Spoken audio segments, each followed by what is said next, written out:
दोस्तों, मैं आपको सुना रहा हूँ अपनी मंडली की सदस्य अनु सिंह चौधरी की लिखी कहानी कुछ यूं हुआ था प्यार पार्ट 2।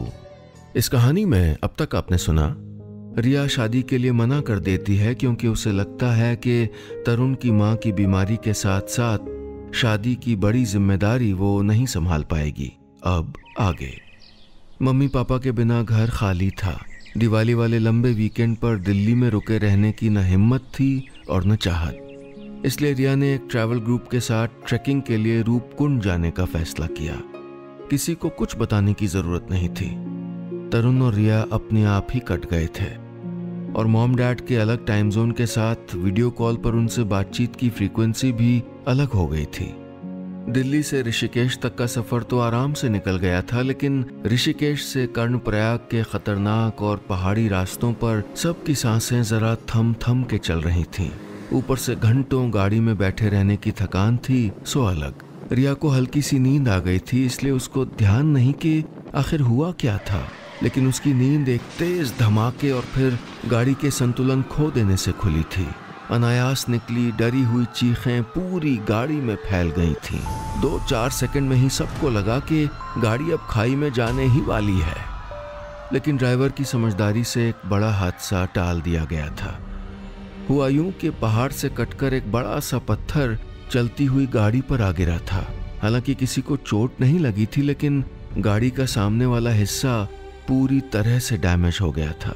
अचानक आ गिरे उस पत्थर से घबराकर अगर ड्राइवर ने स्टीयरिंग व्हील पर जरा सा भी संतुलन खोया होता तो क्या होता। इस बात पर ट्रैकर्स के उस ग्रुप में तब तक चर्चा होती रही जब तक दूसरी गाड़ी नहीं बुलवा ली गई थी। सबके पास अलग अलग किस्म के एक्सीडेंट्स के एक से एक किस्से थे, लेकिन रिया किसी से कुछ कहना कुछ सुनना नहीं चाहती थी। अगर इस हादसे में उसे कुछ हो जाता तो मरना तो आसान है, लेकिन ऐसे शरीर के साथ बची रह जाती जो अपने पैरों पर खड़े ही ना हो पाए तो किस गुमान में थी रिया। हम जिस परफेक्ट जिंदगी की बदगुमानी में जीते हैं ना, उसे बदलने में कायनात को एक पल भी नहीं लगता। और उसी क्षणभंगुर परफेक्ट जिंदगी पर इतना गुरूर कि हम किसी के लिए बदलेंगे नहीं, किसी का साथ नहीं देंगे, किसी को अपनाएंगे नहीं। रिया के मन की आंखें अचानक तरुण की मां को उनके दुख और उनके हौसले दोनों के साथ देख पा रही थीं। रिया रूपकुंड तक नहीं गई, वहीं से दिल्ली लौट आई। बल्कि रिया दिल्ली भी नहीं गई, सीधे गुड़गांव पहुंच गई। तरुण के अपार्टमेंट के दरवाजे पर छोटी दिवाली की रात थी और रोशनी की नन्ही लड़ियां तरुण के दरवाजे पर उम्मीदों की तरह बिखरी पड़ी थीं।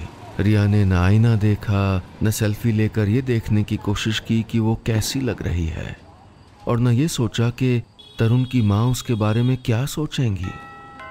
बस घंटी बजा दी उसने। दरवाजा तरुण ने खोला था।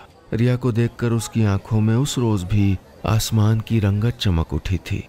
शादी करोगे मुझसे? रिया की उमड़ती गिरती भावनाओं की लहर उसकी आवाज में आकर थम गई। तरुण ने कोई जवाब नहीं दिया, बस दरवाजे को थामे हुए गीली आंखों से एक टक देखता रहा था रिया को। तो फिर प्यार ही कर लो। इतना कहकर रिया फूट फूट कर रो रही थी और अपने आंसू तरुण के पीछे अपनी व्हीलचेयर पर बैठी मिसेस मोहन पोंछ रही थी।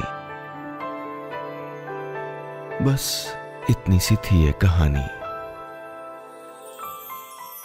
तारीफ करें, शिकायत करें, लेकिन अधिकार से बताइएगा कि हमारी कहानियां आपको कैसी लग रही हैं।